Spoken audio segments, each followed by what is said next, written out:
High friends, തൊല്ലത്താണ്. Helmet ഇട്ട് mike set ചെയ്തുകൊണ്ടോ രണ്ടാമത് പണിയെടുക്കേണ്ട വെച്ചിട്ടാണ്. പിന്നെ ഞാൻ ഇന്ന് വീഡിയോ ചെയ്യുന്ന BS3 സ്റ്റാൻഡേർഡ് വണ്ടിയാണ്. അതിന്റെ ടോർക്കും ശരിക്കും ഈ ഒരു വണ്ടി CNG ആഗ്രഹിക്കുന്ന അതിയായ ആഗ്രഹമുള്ള CNG എടുക്കാൻ ആഗ്രഹിക്കുന്ന ആളുകൾക്ക് അതിന്റെ ഒരു ആൾട്ടർനേറ്റീവ് ആയിട്ടുള്ള ഒരു ബദൽ എന്ന നിലയ്ക്ക് CNG കിട പിടിക്കുന്ന 2005 മുതൽ 2009 വരെയുള്ള വണ്ടിനോട് കിട പിടിക്കുന്ന ഇതിലെ ടോർക്ക് ഈ വണ്ടി കിട്ടുന്നുള്ളത് കാണിച്ചു തരാണ് ആദ്യം ഞാൻ ഈ വണ്ടിയോട് ഉദ്ദേശിക്കുന്നത്. അപ്പൊ നമ്മള് സാധാരണ പിന്നെ റൈറ്റ്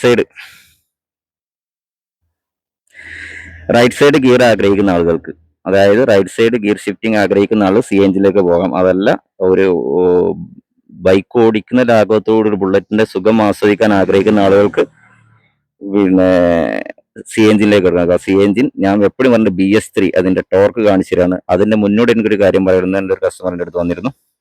വണ്ടി എടുത്ത് ചെക്ക് ചെയ്യാൻ വേണ്ടി വന്നാണ്. അപ്പൊ ചെക്ക് ചെയ്യാൻ വേണ്ടി വന്നപ്പോൾ 2020 വണ്ടി ES വണ്ടി. അപ്പൊ ES വണ്ടി സ്റ്റാൻഡേർഡ് തന്നെ എല്ലാവർക്കും അറിയുന്ന ES വണ്ടിയാണ് എടുത്തിട്ടുള്ള. വണ്ടി കൊടുത്ത വില 1,50,000 രൂപയാണ് വണ്ടി കൊടുത്തേക്കുന്ന വില.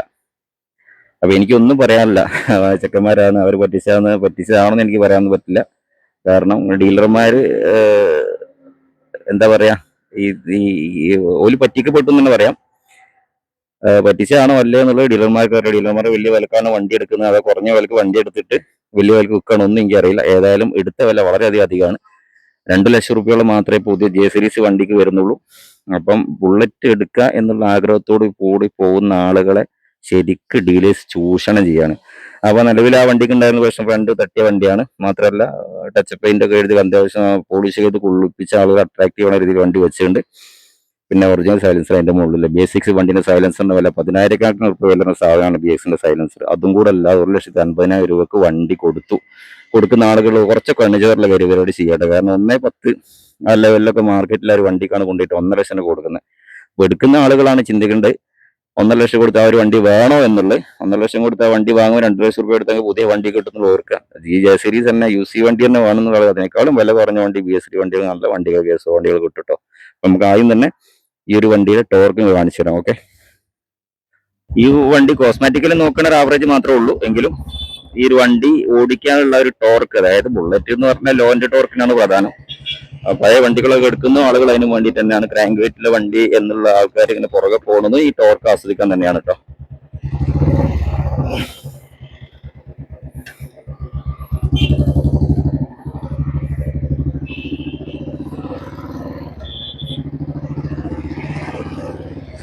അപ്പൊ ഏറ്റവും ചെലവ് കുറഞ്ഞ രീതിയിൽ നമുക്ക് പിന്നെ വാങ്ങാവുന്ന ഒരു വണ്ടി BS3 സ്റ്റാൻഡേർഡ് തന്നെയാണ്. അത് യാതൊരു സംശയമില്ല. ഇപ്പം കാർബറേറ്ററിന്റെ കാലം കഴിഞ്ഞു എന്നുള്ളത് നമുക്ക് എല്ലാവരും അറിയാം. പിന്നെ കാർബറേറ്റർ ഒരിക്കലും തിരിച്ചു വരില്ല. ആ ഒരു കാലത്തിനനുസരിച്ച് മാറ്റം വന്നപ്പോൾ എല്ലാ വണ്ടികളും FI ആയിട്ടുണ്ട്, ഫ്യൂൽ ഇഞ്ചക്ഷൻ ആയിട്ടുണ്ട്. നല്ല അക്സെപ്റ്റ് ചെയ്തേ മതിയാവും. അപ്പൊ ഏതൊരു വണ്ടി എടുക്കുകയാണെന്നുണ്ടെങ്കിൽ നമുക്ക് FI വണ്ടി മാത്രമേ കിട്ടുള്ളൂ. അപ്പം അത് നമ്മൾ ഫ്യൂലൊക്കെ ഒന്ന് കറക്റ്റ് ആയിട്ട് മെയിൻറ്റെയിൻ ചെയ്ത് വണ്ടി ഓടിക്കുക. നല്ല രീതിയിൽ അത്യാവശ്യം ഒരു കെയറിങ് ആ ഒരു വണ്ടിക്ക് കൊടുക്കുക എന്നുള്ളതാണ് ശ്രദ്ധിക്കാനുള്ളത്. പക്ഷെ ഒന്നും നോക്കണ്ടാത്തൊരു വണ്ടിയാണ് BS3 വണ്ടി. അപ്പം ഏതൊരു വണ്ടി ചട വണ്ടിയാണെങ്കിലും കൂടി അത് ഓടിക്കാനുള്ളൊരു ഫീൽ ഒന്ന് വേറെ തന്നെയാണ്. നോക്കട്ടോ, ഈ വണ്ടി ഇപ്പൊ ടോപ്പ് ഗിയറിലാണ് വണ്ടി പോകുന്നത്. ടോപ്പ് ഗിയറിലാണ് ഈ വണ്ടി ഇപ്പൊ ഞാനില്ലേ 30 സ്പീഡില് 35 സ്പീഡില് സ്പീഡ് കൂടുന്നത്. ആ 30 സ്പീഡിന് യാതൊരു ഇടി ഇടിക്കാതെയാണ് വണ്ടി ഞാൻ ഇതിൽ കയറ്റി കൊണ്ടുപോകണം കേട്ടോ. പിന്നെ ഇതിന്റെ വേറെ അഡ്വാൻറ്റേജ് തന്നെ ഫ്രീ ഫ്ലോ എക്സോസ്റ്റ് ആണ് കൊടുത്തേക്കുന്നത്. ഫ്രീ ഫ്ലോ എക്സോസ്റ്റ് ആണ്. സാധാ പഴയ മോഡൽ സൈലൻസറിന്റെ ബുള്ളറ്റിന്റെ ആ ഒരു ഫിൽറ്റർ ഇല്ലാത്ത ടൈപ്പ് സൈലൻസറാണ് ഇതിന്റെ മോഡലുള്ളത്. പക്ഷെ ഒരു അപാര ടോർക്കിയാണ് വണ്ടി, ഒന്നും പറയാനില്ല. ടോർക്കി എന്ന് പറഞ്ഞാല് നമുക്ക് ഒരു വണ്ടി ഗിയർ ചേഞ്ച് ചെയ്യാതെ വണ്ടി ഇങ്ങനെ പൊട്ടിച്ച് പോകാൻ പറ്റിയ ആ ഒരു പഴയ വണ്ടിയുടെ എല്ലാ ഫീലും കിട്ടുന്ന ഒരു വണ്ടി തന്നെയാണ് ഈ ഒരു UC വന്ന ഈ BS3 വണ്ടി. നമ്മൾ ഇതിനാകെ ഒരു പോരായ്മ എന്ന് പറയാനുള്ളത് വലത്തെ സൈഡിൽ ഗിയർ ഷിഫ്റ്റ് ഉണ്ടാവില്ല എന്നുള്ളതാണ്.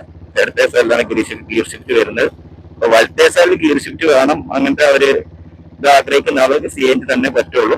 CNG മോശം വണ്ടി എന്നല്ല ഞാൻ പറയുന്നത്. അതായത് വലിയ വില കൊടുത്ത് CNG ചില ആളുകൾ ഇപ്പം 1.5 ലക്ഷം റുപ്യക്ക് എടുത്തിട്ട് ഒരു വണ്ടി പണിയാനുള്ള വണ്ടി എടുത്തിട്ടുണ്ട്. അപ്പൊ അങ്ങനെ എടുക്കുന്ന ആളുകളുണ്ട്, അങ്ങനെ കൊടുക്കുന്ന ആളുകളുണ്ട്. അങ്ങനത്തെ കാര്യങ്ങളൊക്കെ ശ്രദ്ധിക്കേണ്ടത് വാങ്ങാൻ പോകുന്ന ആളുകളാണ്. അപ്പൊ നമ്മളൊരു മുതൽ ഉണ്ടാവാൻ നമ്മളെ മുതലിന് എപ്പോഴും ഒരു 10 രൂപ കൂടുതൽ കിട്ടാൻ നമ്മൾ ആഗ്രഹിക്കുള്ളൂ. അപ്പൊ ആ വില നമ്മൾ പറയും. ആ പറയുമ്പോൾ എടുക്കുന്ന ആളുകൾ ഒന്ന് ശ്രദ്ധിക്കുക, അത്രയും വില കൊടുത്ത് വണ്ടി വാങ്ങിക്കണോ എന്നുള്ളത്. കാരണം അത്രയും റയർ വണ്ടികളൊന്നും അല്ല ഇത്. അത്യാവശ്യം എല്ലായിടത്തും കിട്ടാനുള്ള വണ്ടി തന്നെയാണ്. അപ്പൊ ഒരു മാർക്കറ്റ് വില വെച്ചിട്ട് വണ്ടി വാങ്ങിക്കാറുണ്ടെങ്കിൽ അതൊരു കുഴപ്പമില്ല. മാർക്കറ്റ് വില എന്ന് പറഞ്ഞാൽ ഒരു എന്താ പറയാ, ഒരു നാട്ടു നടപ്പുള്ള ഒരു വില ഉണ്ടാവുമല്ലോ. അപ്പം പഴയ വണ്ടികൾ മാർക്കറ്റ് വില ഡ്രീം പ്രൈസ് തന്നെ ആണെങ്കിലും കൂടെ വലിയ വില കൊടുക്കുന്ന ഒരിക്കലും നിങ്ങൾ റിസർവേഷൻ ചെയ്യുന്ന വണ്ടികൾ എടുക്കരുത്. എപ്പോഴും 1 lakhന്റെ ബിലോ മാത്രമേ നിങ്ങൾ വണ്ടി എടുക്കാവൂ. 60, 70, 80 ആ റേഞ്ചിൽ മാത്രം നിങ്ങൾ ഒരു പഴയ വണ്ടി CNG എടുക്കാൻ എൻ്റെ ഒരു അഭിപ്രായം കേട്ടോ. അത് കിട്ടുമോ ഇല്ല എന്നുള്ള വേറെ ബസ് കിട്ടുന്നുണ്ട്. വണ്ടി എടുത്ത് നമ്മൾ ആളുകൾ റിസർവ് ചെയ്യാൻ കൊണ്ടുവരുന്നുണ്ട്. 80 രൂപ, 70 രൂപ, 75 രൂപ ആ റേഞ്ചിൽ മാത്രം. അതിന്റെ മുകളിലേക്കൊന്നും റീസ്റ്റോർ ചെയ്യാനുള്ള വണ്ടികൾ എടുക്കരുത് എന്നാണ് എൻ്റെ ഒരു അഭിപ്രായം. അപ്പൊ നമ്മള് ഒരു 1.5 ലക്ഷം രൂപ എടുത്ത് വണ്ടി 1.20 വണ്ടി എടുത്ത് രജിസ്റ്റർ ചെയ്യുമ്പോൾ 2 ലക്ഷം രൂപയുടെ മുകളിൽ പോകും വണ്ടിക്ക് വില. അതൊന്ന് മനസ്സിലാക്കണം. നമ്മളൊരു വണ്ടി ഒരുപാട് ആളുകൾ രജിസ്റ്റർ ചെയ്തിട്ട് ആ ഒരു വണ്ടിയെ കണ്ട് ആഗ്രഹിക്കുന്ന ആളുകളായിരിക്കാം കൂടുതൽ ഉണ്ടാവുന്നത്. അപ്പോൾ ആ ഒരു വണ്ടിക്ക് കൂടുതൽ വിലയാവുന്ന സമയത്ത് നമുക്ക് ഇങ്ങനത്തെ ഒരു ചെലവ്, ആ റിസർവേഷൻ വരുന്ന ചെലവ് എന്ന് പറഞ്ഞാൽ ചിലപ്പോൾ നമുക്ക് പിടിച്ചാൽ കിട്ടിക്കൊള്ളണമെന്നില്ല. എന്തായാലും ഒരു മിനിമം ഒരു വണ്ടി രജിസ്റ്റർ ചെയ്ത് എടുക്കാൻ 40-50 രൂപ എന്തായാലും വരും നിങ്ങൾക്ക്. ബാക്കിയുള്ളതൊക്കെ വണ്ടിന്റെ വർക്ക് അനുസരിച്ച് അങ്ങനെ മുകളിലേക്ക് കൂടും. അപ്പൊ ഈ ഒരു വണ്ടി എന്ന് പറഞ്ഞപ്പോ സാധാ CNGന്റെ അതായത് G2 മോഡൽ ഹാൻഡിൽ ബാർ ആണ് ഇപ്പൊ വണ്ടിയിൽ പിടിപ്പിച്ചേക്കുന്നത്. പക്ഷെ അതിന്റെ ചെറിയ നെഗറ്റീവ് G2 ഹാൻഡിൽ ബാർ എന്ന് പറഞ്ഞാൽ ലോങ് ഒന്നും റൈഡ് ചെയ്യാൻ പറ്റില്ല കേട്ടോ വണ്ടി. അത് വേറെ വിഷയം. ആ ചെറിയ കിലോമീറ്ററിലൊക്കെ ഷോർട്ട് ഡിസ്റ്റൻസിലൊക്കെ ഓടിച്ചു കൊണ്ടുവരുന്ന ആളുകൾക്ക് പഴയ ബുള്ളറ്റ് ഓടിക്കുന്ന ശരിക്കുള്ള ഫീലിൽ വണ്ടി ഓടിച്ചു കൊണ്ടുവരുന്നത് മാത്രമേ ഉള്ളൂ. അപ്പോൾ ഹാൻഡിൽ ബാർ എന്ന ലോങ് കംഫർട്ട് എന്ന് പറഞ്ഞാൽ പുതിയ സ്റ്റാൻഡേർഡിന്റെ പഴയ മോഡൽ സ്റ്റാൻഡേർഡ് അല്ല, CNGന്റെ സ്റ്റാൻഡേർഡ് തന്നെ ഹാൻഡിൽ ബാർ ആണ്. കുറച്ച് കംഫർട്ട് ആയിട്ട് റൈഡ് ചെയ്യാൻ പറ്റും വണ്ടി. ലോങ് റൈഡിന് അതിന്റെ മുട്ടിനൊന്നും വേദന ഓടിക്കാൻ പറ്റിയൊരു വണ്ടി ഹാൻഡിൽ ബാർ അതാണ് കേട്ടോ. അപ്പൊ അത് നോക്കുക. ഇതിലിപ്പോ ഓടിക്കുന്ന വണ്ടി അവര് ഞാനിപ്പോ അറിയാതെ ഗിയർ ചേഞ്ചിങ് CNGന്റെ ഒരു ഓർമ്മയിലേക്ക് പോയി ഗിയർ ചേഞ്ച് ചെയ്യാൻ. അപ്പൊ നോക്കട്ടെ. അപ്പൊ സെക്കൻഡ് ഗിയറിലാണ് വണ്ടി പോകുന്നത്. അപ്പൊ ഇതിന്റെ എക്സോസ് നോട്ട് കേൾക്കുന്നൊന്നും അറിയില്ല. എക്സോസ് നോട്ടൊക്കെ ഒരു വേറെ പഞ്ച് തന്നെയാണ്. അപ്പം വലിയ വില അവർ 60, 70, 80 പല റേഞ്ചിന് 40, 50 വരെ ഇപ്പൊ സ്റ്റാൻഡേർഡ് BS3 വണ്ടികൾ കിട്ടാനുണ്ട് കേട്ടോ മാർക്കറ്റിൽ. ഒന്ന് അന്വേഷിച്ചു ശരിക്കും വണ്ടി എടുക്കുന്ന ആള് പ്രത്യേകം പറയുന്നത് തിരക്ക് കൂട്ടാതെ. നിങ്ങൾ ഒരു 6 മാസത്തിന് ശേഷം വണ്ടി, ഒരു 3 മാസത്തിന് ശേഷം വണ്ടി വന്നിട്ടേ ഒന്ന് തപ്പി നോക്കുക. വല്ല വണ്ടികളും പോയി നോക്കുക. നമ്മൾ തിരക്കിട്ട് വണ്ടി പാഞ്ഞ് എനിക്കൊരു വണ്ടി ഇപ്പൊ വേണം, ക്യാഷിലുള്ള വണ്ടി എനിക്ക് ഇപ്പൊ വേണമെന്ന് പറയുന്ന ആളുകളാണ് കൂടുതൽ പെട്ടു പോകുന്നത് കേട്ടോ. അതൊന്ന് ശ്രദ്ധിക്കുക. നമ്മൾ പഴയ വണ്ടി എടുക്കുക, യൂസ്ഡ് വണ്ടി എടുക്കുക എന്നുള്ള ആഗ്രഹം ഒന്ന് ഷോർട്ട് ആക്കാതെ കുറച്ച് ലോങ് ആയിട്ട് ആ ഒരു വണ്ടി നമുക്ക് തേടി പിടിച്ച് കണ്ടെത്താനുള്ള ഒരു ക്ഷമയോട് കാണിച്ചിട്ട് വേണം വണ്ടി എടുക്കാൻ. എന്നാൽ നിങ്ങൾക്ക് വലിയൊരു സാമ്പത്തിക നഷ്ടമൊന്നുമില്ല, നല്ല വണ്ടി കയ്യിലേക്ക് കൊണ്ടെടുക്കാൻ പറ്റും. അതാണ് സത്യവും.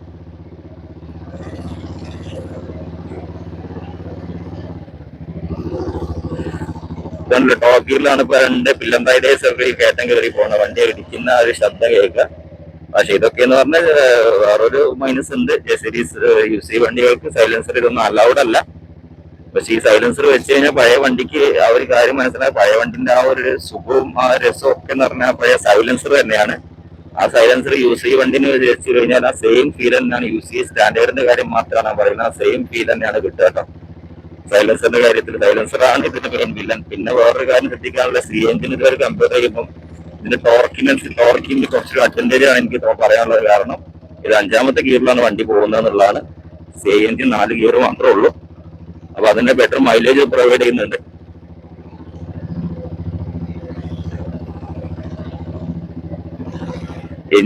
CNGന് അത്ര തന്നെ സൈലന്റ് അല്ല എങ്കിലും കൂടെ ആ ഒരു പഞ്ചിന്റെ ഭാഗത്തുള്ള പഞ്ച് പൂർണ്ണമായിട്ട് ഈ വണ്ടി നമുക്ക് തരുന്നുണ്ട്. അതിൽ ആ ഒരു സംശയമില്ല. ബുള്ളറ്റ് ഓടിക്കുന്ന ഒരു ഫീല് ആ ഒരു രീതി എല്ലാം കൊണ്ടും ഈ ഒരു CNG തരുന്നുണ്ടെന്നാണ് വാസ്തവം. പക്ഷെ എല്ലാ വണ്ടികളും ഇങ്ങനെ ആയിക്കൊള്ളണം എന്നില്ല.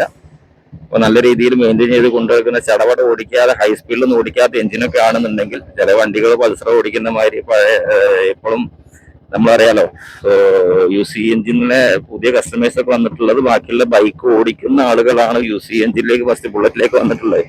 അല്ല ബുള്ളറ്റ് കാലങ്ങളായിട്ട് ഉപയോഗിക്കുന്ന ആളുകൾ മാത്രമല്ല ബുള്ളറ്റിലേക്ക് വന്നിട്ടുള്ളത്. അപ്പൊ അവരൊക്കെ ആ ഒരു 350cc എന്നൊരു വണ്ടി കൈ കിട്ടുമ്പോ എപ്പോഴും ഒരു CC ഒരു ഹൈ ഒരു റേസിംഗ് മോഡിലേക്കാണ് അവർ പോവുക. CC കൂടുന്ന സമയത്ത് അത്രയും പവർ വണ്ടി ഡെലിവറി ചെയ്യും എന്നുള്ള ആ ഒരു രീതിയിൽ വണ്ടി ആക്സിലേറ്റർ കൊടുത്തെങ്കിൽ മുരടി കൊടുക്കും.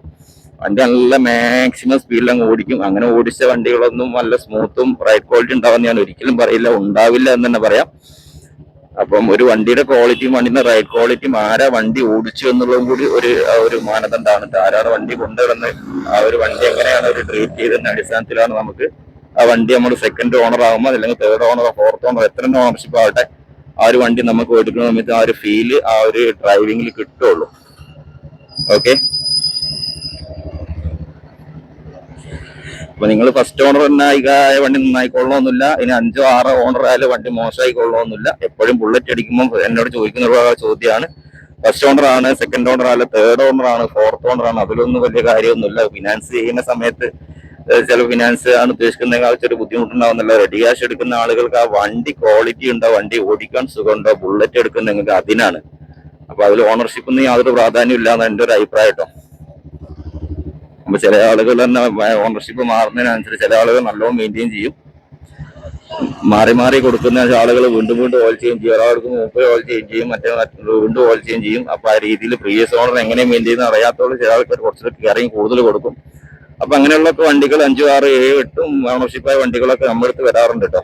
അപ്പൊ അതും ശ്രദ്ധിക്കുക, വണ്ടിന്റെ ക്വാളിറ്റിയാണ് നിങ്ങൾ നോക്കേണ്ടത്, ഓണർഷിപ്പ് അല്ല. നിങ്ങൾ ഫിനാൻസിലേക്ക് കൺസിഡർ ചെയ്യുന്നില്ല എങ്കിൽ നോക്കേണ്ട കാര്യമാണ് പറഞ്ഞത്. അപ്പൊ ഞാനിതിന്റെ ശരിക്കുള്ള ടോർക്ക് കാണിച്ചു തരാം കേട്ടോ. ഞാനിപ്പം ഇപ്പോഴാണ് നിരന്ന റോഡിലേക്ക്, അതുകൊണ്ട് നേരത്തെ കുറച്ച് വൈകിയതേ. അപ്പൊ നോക്കാം, ഞാനിപ്പോ ഈ ഫുൾ ടോപ്പ് ഗിയറിലാണ് വണ്ടിയില്ല. നോക്കാം, ഇതാ ഗിയർ ഇനി മാറാനില്ല, അല്ല ഫുൾ ടോപ്പ് ഗിയറിലാണ്. ക്ലച്ച് ഒന്നും പിടിച്ചിട്ടില്ല, ബ്രേക്ക് ഒന്നും അപ്ലൈ ചെയ്തിട്ടില്ല. വണ്ടി പോകുന്നത് കേട്ടോ 30 സ്പീഡിലാണ്. 30 സ്പീഡിലാണ് വണ്ടി ഇപ്പൊ സ്റ്റഡി ആയിട്ട് പോകുന്നത്. ഉണ്ടല്ലേ, നിങ്ങളൊന്ന് നോക്കുക. ഞാൻ ഒന്നും ചെയ്തിട്ടില്ല ഇതിന്റെ മുകളിൽ. ഇനി ക്ലച്ച് ഫെയിലായ വണ്ടി ഒന്നല്ല, ക്ലച്ചൊക്കെ ഫുൾ ഓക്കെയാണ്. ഇതാ, അപ്പൊ ഇതാണ് ഇതിന്റെ ടോർക്ക്. ശരിക്കും പറഞ്ഞാൽ ഈ ഒരു ഇതിലൊക്കെ പോകണമെന്നുണ്ടെങ്കിൽ എനിക്ക് തോന്നുന്നത് G2 എഞ്ചിനൊക്കെ ആയിരിക്കും ഈ ഒരു ടോർക്കിൽ പോവുക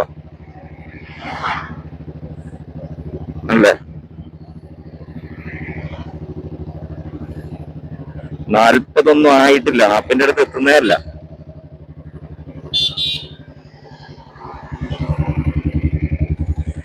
അപ്പൊ ഇതാണ് ഈ ഒരു പഴയ വണ്ടി. നിങ്ങൾ എടുക്കാൻ ആഗ്രഹിക്കുന്ന കുറച്ച് ക്ഷമയുണ്ടെന്നുണ്ടെങ്കിൽ നല്ല വണ്ടികൾ, വൃത്തിയുള്ള വണ്ടി, ഞാൻ മുമ്പ് പറഞ്ഞ മാതിരി തന്നെ നല്ല അത്യാവശ്യം വില കുറഞ്ഞിട്ട് നല്ല വണ്ടി, കുറച്ച് വൃത്തി. ചില ആളുകൾ പ്രശ്നം നമ്മൾ പെടൽ ഞാൻ വേറൊരു കാര്യം ഇവിടെ പറഞ്ഞുതരാം. അപ്പൊ നമ്മുടെ ഈ ഡീലർമാരുടെ വണ്ടി എടുത്തതിന് ശേഷം അവർ ആദ്യം ചെയ്യുന്ന വണ്ടി കുളിപ്പിക്കുക എന്നുള്ളതാണ്. ആളുകളെ ഫസ്റ്റ് ഇംപ്രഷൻ ഉണ്ടാക്കി എടുക്കാൻ വേണ്ടിയിട്ടുള്ള ആ ഒരു ഇതിനു വേണ്ടിയിട്ടാണ് ബുള്ളറ്റ് ഒന്ന് കുളിപ്പിച്ച് വൃത്തിയാക്കി പോളിഷ് ചെയ്ത് പുത്തനാക്കി അങ്ങ് വെക്കും. ആളുകൾ പോയി കഴിഞ്ഞാൽ അതിന്റെ മുകളിൽ നല്ലൊരു വിലയും പറഞ്ഞ ആളുകൾ ഫസ്റ്റ് ഇംപ്രഷനിൽ നമ്മളെ വണ്ടി അങ്ങ് ഇഷ്ടപ്പെടും. വണ്ടി ഇഷ്ടപ്പെടുന്ന സമയത്ത് നമ്മൾ വണ്ടി ഓടിച്ചു നോക്കുന്ന സമയത്ത് ചെറിയ പ്രശ്നങ്ങൾ, അത് അങ്ങനെ ചെയ്താൽ മതി, ഇതിങ്ങനെ ചെയ്താൽ മതി, എന്ത് പ്രശ്നം നമ്മൾ ഏറ്റെടുത്തോളാം എന്ന് പറഞ്ഞിട്ട് നിങ്ങൾ ഒരു ദിവസം ഉപയോഗിച്ചോളൂ. ക്യാഷ് അവരെ കീശയിലാക്കുക എന്നുള്ള ഫസ്റ്റ് ചെയ്യുന്ന തന്ത്രം ഈ സ്ക്രാപ്പ് മാർക്കറ്റുകാർ ചെയ്യുന്ന പരിപാടിയാണ്. അപ്പൊ ആദ്യം എന്തെങ്കിലുമൊക്കെ സാധനം നമുക്ക് മാറ്റിത്തരാനുള്ള കണ്ടീഷൻ വാങ്ങും, പിന്നെ നമ്മൾ അതിന്റെ മുകളിൽ ബാക്കിൽ പോയിട്ട് പണി ഉണ്ടാവുക. സ്ക്രാപ്പറെ കുറ്റം പറയല്ല കേട്ടോ. ഞാൻ ചില ആളുകൾ അങ്ങനെയാണ്, പൈസ കയ്യിലായി കഴിഞ്ഞാൽ പിന്നെ അവരിങ്ങനെ റോൾ ചെയ്യണ മാതിരി വേറൊന്ന് മാറ്റിത്തരും. അപ്പൊ ഡീലർമാർ അങ്ങനെ തന്നെ, നിങ്ങൾ എന്തുണ്ടെങ്കിലും കൊണ്ടുപോയി തിരിച്ചു കൊണ്ടുവന്ന കണ്ടീഷനിൽ നമ്മൾ വണ്ടി കൊടുത്തു വിടും. പിന്നെ മെക്കാനിക്കിന് അതായി അങ്ങനെ ഇങ്ങനെ, അതൊന്നും ഒരു സുഖകരമായിരിക്കില്ല നമുക്ക് ബാക്കിയുള്ള കാര്യങ്ങൾ. അത് ചെയ്തവർക്കറിയാം. അപ്പൊ നമ്മളാരും കുറ്റപ്പെടുത്തുന്നതൊന്നും നിങ്ങൾ ചിന്തിക്കരുത്. ഞാനുള്ള ഇപ്പൊ നാട്ടിൽ നടന്നുകൊണ്ടിരിക്കുന്ന വസ്തുത, പുതിയ ബുള്ളറ്റ് ബുള്ളറ്റിനെ ആഗ്രഹിക്കുന്ന ആളുകൾ ആണായ ഒരാളാണോ ബുള്ളറ്റിനെ ആഗ്രഹിക്കും. അപ്പൊ എവിടുന്ന് സ്വരുക്കൂട്ടി വെച്ച് അല്ലെങ്കിൽ ലോണൊക്കെ എടുത്തിട്ട് വണ്ടി എടുക്കുമ്പോൾ അവരെ ചൂഷണം ചെയ്യാതിരിക്കുക എന്നുള്ളതാണ് എനിക്ക് സത്യം പറഞ്ഞാൽ എനിക്ക് മനസ്സിലാത്ത ആ സംഭവമൊക്കെ ബുള്ളറ്റ് വാങ്ങിച്ച് മനസ്സിലൊരു വിഷമം ഉണ്ടായി. അപ്പൊ എന്നോട് തന്നെ ചെക്കന്മാർ പറഞ്ഞു നിങ്ങളൊന്ന് വിവരം ഞങ്ങളെ കൂടെ. ഞാൻ എനിക്കാണ് സംസാരിക്കാൻ പറ്റില്ല, നമുക്ക് എന്താ സംസാരിക്കാം. അപ്പൊ റിലേറ്റീവ് എന്തെങ്കിലും ആവണം. അപ്പൊ അതുകൊണ്ട് പഴയ വണ്ടി എടുക്കുന്ന ആളുകൾ, പഴയ വണ്ടി ഞാനിപ്പോ ടോപ്പ് ഗിയറിൽ പോണ സ്പീഡ് നോക്കട്ടോ, ഒരു 30ന്റെ താഴെ ടോപ്പ് ഗിയറിലാണ് പൊട്ടിച്ചിങ്ങനെ പോകുന്നത്. അപ്പൊ വിഷയത്തിൽ നിന്ന് ഡൈവേർട്ട് ആയിപ്പോയി. അപ്പൊ എന്ത് തന്നെ ആയാലും നിങ്ങൾ വണ്ടി എടുക്കുമ്പോൾ നിങ്ങൾ കുറച്ചൊന്ന് ക്ഷമ കാണിക്കുക. അപ്പൊ നമ്മൾ പുത്തനായിട്ട് പുതുക്കി വെക്കുന്ന വണ്ടികൾ, നമ്മൾ നേരത്തെ പറഞ്ഞ പോലെ പുത്തനായിട്ട് പുതുക്കുന്ന ഒരു പുതുമയിൽ ആ വണ്ടിന്റെ ഫ്രഷ്നെസ്സിൽ നിങ്ങൾ ഒരിക്കലും അട്രാക്റ്റീവ് ആയിരിക്കുക. ബുള്ളറ്റ് എന്ന് പറഞ്ഞാൽ ഓടിക്കാൻ സുഖമാണ്. അട്രാക്ഷൻ എന്നുണ്ടെങ്കിൽ എന്ത് കാരണം കുറച്ച് പൈസ കൊടുത്താൽ പെയിന്റ് അടിച്ച് വൃത്തിയാക്കാവുന്നതുള്ളൂ എന്നാണ്. വേണമെങ്കിൽ ചെയ്യാം, വേണ്ടെങ്കിൽ തുടച്ച് വൃത്തിയാക്കി കൊണ്ടെടുക്കാൻ ബുള്ളറ്റിന് അങ്ങനെയാണ് ഇതിന്റെ ലുക്ക്. അപ്പൊ അതല്ലാതെ ചില വണ്ടികൾ നമ്മൾ കണ്ടാ ഒരു ചിലപ്പോ പട്ടക വണ്ടി ഓടിക്കാൻ തന്നെ തോന്നിക്കൊള്ളണമെന്നില്ല. ആ വണ്ടി കണ്ടാൽ നമുക്ക് വേണ്ടാന്ന് ഫസ്റ്റ് ഇംപ്രഷന്റെ വണ്ടി വേണ്ടെന്നായിരിക്കും. എങ്കിലും നിങ്ങൾ ആ വണ്ടിയും ജസ്റ്റ് ഒന്ന് ഓടിച്ചു നോക്കുക. വണ്ടി ഓടിച്ചിട്ട് നിങ്ങൾക്ക് വണ്ടി അടിപൊളിയുള്ള സ്മൂത്ത് കാര്യങ്ങളൊക്കെയാണ്, എഞ്ചിൻ സ്മൂത്ത് ആണ്, നല്ല ടോർക്കിയാണ് എഞ്ചിൻ. ആ വണ്ടി അങ്ങ് എടുത്തോളൂ കേട്ടോ. എടുത്തിട്ട് വീട്ടിൽ കൊണ്ടുപോയി കുറച്ച് പൈസ പണി വൃത്തിയായിക്കോളൂ. കാരണം ആ ഒരു ക്വാളിറ്റി, ആ ഒരു യാത്രാസുഖം, നമ്മൾ ബുള്ളറ്റ് എടുക്കുന്നത് നമ്മൾ ഷോക്കേസിൽ വെക്കാനല്ല, വീട്ടിൽ പിന്നെ കഴുകി തുടച്ച് ബുള്ളറ്റിന് അറിയിക്കാനോ വേണ്ടിയിട്ടൊന്നും അല്ല. നമ്മൾ ബുള്ളറ്റ് എടുക്കുന്ന ബുള്ളറ്റിൽ റൈഡ് ചെയ്ത് ആസ്വദിക്കാൻ കൂടിയാണ്, ആസ്വദിക്കാൻ തന്നെയാണ് നമ്മൾ വണ്ടി എടുക്കുന്നത്. അപ്പൊ നമ്മൾ ഫസ്റ്റ് ഇംപ്രഷനിലെ വണ്ടി എടുത്തു കഴിഞ്ഞാൽ ആ വണ്ടിന്റെ മുകളിൽ വരുന്ന പണികളൊക്കെ പിന്നീട് നമുക്ക് ഒരു ഭാര്യ ചെലവാണ്, തലവേദനയാവും. പിന്നെ വർക്ക്ഷോപ്പ് എന്റെ അടുത്ത് വരുന്ന വണ്ടികൾ എത്രയോ വർക്ക്ഷോപ്പുകൾ കീറിറങ്ങി അമ്പലത്തേക്ക് വരുമ്പോൾ അവർക്ക് ഏകദേശം സൈഡായിട്ടുള്ള പൈസ എന്നെ മുടക്കിയിട്ട്. അപ്പൊ ആരും കുറ്റപ്പെടുത്തല്ല, അങ്ങനെയാണ് അവസ്ഥ. അപ്പൊ നടന്നുകൊണ്ടിരിക്കുന്ന സംഗതിയാണ് പറയുന്നത്. ആരും നല്ലതെന്ന് ആരും മോശമെന്ന് ഒരു മെക്കാനിക്സിനെ കുറ്റപ്പെടുത്തി സംസാരിക്കല്ല. ഇപ്പൊ നിലവിൽ ഇപ്പൊ ഒരു ബുള്ളറ്റ് എടുത്തിട്ട് പല മെക്കാനിക്കും മാറി കാണിച്ചിട്ട് ഒരു ഇതുമില്ലാതെ കൊണ്ടുവരുന്ന ആളുകളുണ്ട്, എന്റെ അടുത്ത് കൊണ്ടുവരുന്ന ആളുകളുണ്ട്. അപ്പം ചില ആളുകൾ വണ്ടിനെ കുറിച്ച് അറിവില്ലായ്മ പണിയെടുക്കുന്നതുകൊണ്ടാണോ, അതല്ലെങ്കിൽ അവർക്ക് കൂടുതലായിട്ടും തിരക്കുള്ള വർഷം ശ്രദ്ധിക്കാൻ പറ്റാത്തതുകൊണ്ടാണോ, ഒരു ബുള്ളറ്റിനെ ട്രീറ്റ് ചെയ്യുന്ന രീതിയിൽ ട്രീറ്റ് ചെയ്യാത്തത് കൊണ്ടാണ് എന്നാണ് എനിക്ക് പറയാനുള്ളത്. കാരണം ബുള്ളറ്റ് എന്നുള്ള ഭാഗത്തിന് ട്രീറ്റ് ചെയ്യുമ്പോൾ നമ്മൾ എപ്പോഴും റൈഡ് പോകാൻ വാഹനം അല്ലെങ്കിൽ ഒരു ക്രൂസർ വണ്ടിയായിട്ട് കൺസിഡർ ചെയ്യേണ്ട വണ്ടിയാണ് ബുള്ളറ്റ്. എപ്പോഴും ലോങ് റൈഡിന് പോകേണ്ട വണ്ടികൾ. അപ്പോൾ രാവിലെ എഴുന്നേറ്റുന്ന ഒരു വൈബ് അനുസരിച്ച് നമുക്ക് നമ്മളെ ഒരു മാനസിക ലോങ് റൈഡിനല്ല അങ്ങനെ പോകാൻ ചിന്തിക്കുന്ന ഒരു വണ്ടിയാണ് റോയൽ എൻഫീൽഡ്. കയ്യിലെ ആളുകൾ ഒരു ചിന്ത വരാം. അപ്പൊ എപ്പോൾ അതിനെ ട്രീറ്റ് ചെയ്യുന്ന മെക്കാനിക്സിന് ഒരു മൈൻഡ് സെറ്റ് വേണം. ഒറിജിനൽ സ്പെയർ ഉപയോഗിച്ച് നല്ല രീതിയിൽ പണിയെടുത്ത് ഈ പുള്ളിക്കാരൻ വണ്ടി എപ്പോഴും എടുത്ത് പോവാം, വഴി കൊടുക്കരുത് എന്നുള്ള കാഴ്ചപ്പാട്, എടുക്കുന്ന പണി ക്ലിയറായി എടുത്ത് ഒന്ന് ശ്രദ്ധ കൊടുത്ത് ഒരു 10 രൂപ അധികം വാങ്ങിച്ചു കഴിഞ്ഞാലും അപ്പൊ നമുക്ക് എടുക്കുന്ന പണിക്ക് ഒരു 10 രൂപ അധികം പറഞ്ഞാൽ സാറ്റിസ്ഫൈഡ് ആക്കി നമ്മൾ സത്യസന്ധമായിട്ട് പണിയിട്ട് 10 രൂപ അധികം പറഞ്ഞ് യാതൊരു മടി ആരും കാണിക്കണ്ട. 10 വണ്ടി പണിയെടുത്തുകാരെ 10 വണ്ടി അലമ്പാക്കുന്നേക്കാൾ 2 വണ്ടി പണിയെടുത്ത് 10 വണ്ടിന് ലേബർ ചാർജ് നിങ്ങൾ വാങ്ങിക്കാനുള്ള എന്റെ ഒരു അഭിപ്രായം. കാരണം എന്താ വെച്ചാൽ ആ വണ്ടി പണിയെടുത്തു കഴിഞ്ഞാൽ മറ്റേയാൾക്ക് ആ ഓണറിന് മുഷിപ്പുണ്ടാവില്ല, ആ വണ്ടി കൊണ്ട് അയാൾ കുടുങ്ങില്ല, ബുദ്ധിമുട്ടാവില്ല. അപ്പൊ ആ ഒരു രീതിയിലാണ് എന്റെ ഒരു കാഴ്ചപ്പാട് കേട്ടോ. അങ്ങനെ തെറ്റിദ്ധരിക്കരുത്. നമ്മൾ 10 വണ്ടി അലമ്പായി പണിയെടുത്തിട്ട് ചെറിയ പൈസ വാങ്ങിച്ചിട്ട് എല്ലാ വണ്ടിയിലും നമ്മളെ കയ്യെത്തുന്ന നാട്ടിലെ വണ്ടിയൊക്കെ നമ്മൾ തന്നെ പണിയെന്നുള്ള സ്പീഡിൽ പണിയെടുക്കുമ്പോഴാണ് എല്ലാ വണ്ടികളും നാശമായി പോകുന്നത്. അപ്പൊ അത് മനസ്സിരുത്തിയിട്ട് നമ്മൾ എല്ലാ വണ്ടികളും ഓരോ വണ്ടികളായിട്ട് കിട്ടുന്ന സമയത്ത് ഓരോ വണ്ടികളും കുറച്ച് അധികം സമയം എടുക്കുന്നതനുസരിച്ച് നിങ്ങൾ ലേബർ ചാർജ് നമുക്കൊക്കെ വാങ്ങിക്കാമല്ലോ. നമ്മളൊരു വണ്ടിയിൽ നമ്മൾ വർക്ക് എടുക്കുന്ന രാവിലെ തൊട്ട് വൈകുന്നേരം വരെ വരുന്നൊരു വണ്ടിക്ക് നമ്മൾ അരി വാങ്ങാൻ വേണ്ടിയിട്ടാണല്ലോ. ഒരു വണ്ടിയും കെയറിങ് കൊടുക്കുന്നതിനനുസരിച്ച് വണ്ടിക്ക് ടൈം ആണെങ്കിൽ ലേബർ ചാർജ് വാങ്ങല്ലേ. ആ ഒരു മടി ആരോട് കാണിക്കേണ്ട കാര്യമല്ല. പക്ഷെ അവരുടെ ഒരു ബെനിഫിറ്റ് എന്താണെന്ന് വെച്ചാൽ കസ്റ്റമറിന് ബെനിഫിറ്റ് ഉണ്ട്. അവർ 10 രൂപ അധികം വാങ്ങുമ്പോൾ ചില ആളുകൾ പറയാം അവിടെ ലേബർ ചാർജ് കൂടുതലാണ്. ശരിയായ പണിയെടുക്കുന്ന ആളുകൾ ലേബർ ചാർജ് വാങ്ങിക്കും. കാരണം അവര് അത്ര എഫേർട്ട് ആ വണ്ടിക്ക് വേണ്ടി ഇടുന്നുണ്ടെന്നുള്ളതാണ് വാസ്തവം. അത് കസ്റ്റമർ ഒന്ന് മനസ്സിലാക്കാം. പിന്നെ എപ്പോഴും നമ്മൾ ഇതിൽ നിന്ന് എനിക്ക് അകത്ത് അവസാനമായി പറയാനുള്ളത്, ഒരിക്കലും ഒരു അട്രാക്റ്റീവ് ആയിട്ട് വണ്ടി കണ്ടിട്ട് ഒരു വാഹനം, ബൈക്കാണെങ്കിലും കാറാണെങ്കിലും എന്തായാലും ആ വാഹനം എടുക്കരുത്. കാറിന്റെ കാര്യം പിന്നെ ബോഡി ക്വാളിറ്റിക്ക് ഒരു പ്രാധാന്യമുണ്ട്, പക്ഷെ ബുള്ളറ്റിന് അത്ര ഇല്ല. അപ്പം ഇതൊക്കെ എന്തുകൊണ്ട് നമുക്ക് ടാങ്ക് ആണെങ്കിലും മഡ്ഗാർഡ് ആണെങ്കിലും ഏത് കാര്യം ഷാസി ബെൻഡില്ല എങ്കിൽ ആ ഒരു വണ്ടി നിങ്ങൾ ധൈര്യമായിട്ട് എത്ര തന്നെ അടങ്ങിയ വണ്ടിയാണ് ബാക്കിയുള്ള കാര്യങ്ങളൊക്കെ എഞ്ചിൻ സ്മൂത്താണ് നമ്മൾ റെഡിയാക്കി എടുക്കാവുന്നുള്ളൂ. അത് നിങ്ങളെ സാമ്പത്തികം അനുസരിച്ച് കുറച്ച് പൈസ ഒരുമിച്ച് എടുക്കാവുന്നുള്ളൂ. പിന്നെ 1.5 ലക്ഷമൊക്കെ വണ്ടി കൊടുത്ത് വാങ്ങി അത് ലോൺ ഇട്ട് കാലാകാലം പലിശന്റെ പലിശയും 3 ലക്ഷം രൂപ തിരിച്ചടച്ചിട്ട് പോരാത്തതിന് ഇതിന്റെ മുകളിലുണ്ടാകുന്ന ഭാരിച്ച സർവീസ് കോസ്റ്റും കൂടെ ആവുന്നെങ്കിൽ ആ വണ്ടിയൊക്കെ മടുക്കും. കുറെ ആളുകൾ അങ്ങനെയാണ് സംഭവിച്ചുകൊണ്ടിരിക്കുന്നത് ബുള്ളറ്റിനെ പട വണ്ടി എന്ന് പറയുന്നത്.